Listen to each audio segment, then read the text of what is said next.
experience that would be put on screen. And so we did things like very long takes, sometimes as long as 15 or 20 minutes, which would just thrust me into the situation, and I would be doing activities but actually really doing it in a way. And so on a certain level you almost forget the acting part of it because you're just really doing it. So really trying to throw the webbing over the rock and tie the carabiner on, and after 10 minutes of that you're not thinking like, oh, the character frowns like this. You're just really doing it and really getting frustrated. And so my emotions and the character's emotions kind of merge, and it becomes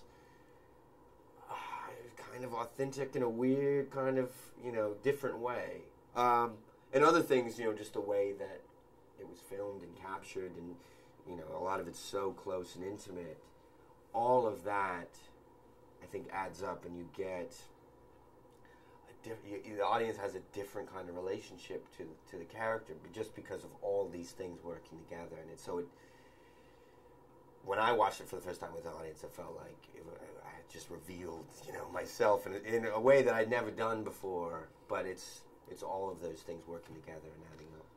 Now, Danny, you took it, the Survivor's Tale is a very powerful narrative. We've obviously had it as part of our existence for a very long time, but you did something with it that I don't think we've ever seen before.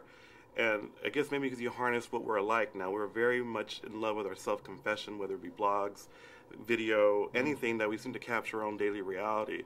And so I like to see if you can talk about how the film incorporates the fact that you do cut the screen so we can see the world moving with one agenda, but then you see Aaron's agenda, which is something very powerful and one with nature.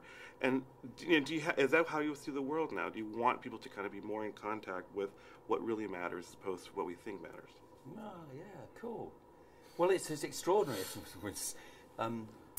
He takes a camera in with him, and in a weird way, and this is 3 years before YouTube kicked off, and in a weird way, we thought of it as like an invisible umbilical cord linking him back to the city and the people who he appears to be leaving behind for this, journey of isolation. In fact, it's his only friend.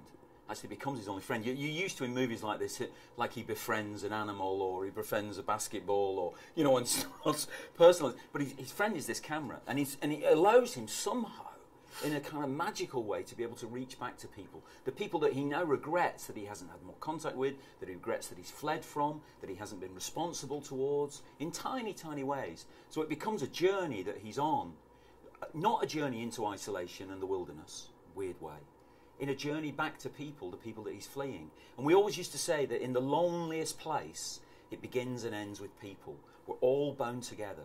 And these supreme acts of courage and individualism are prompted and nurtured by us all, really, and the things that keep us all together, really. So it was a sort of exploration of that, really.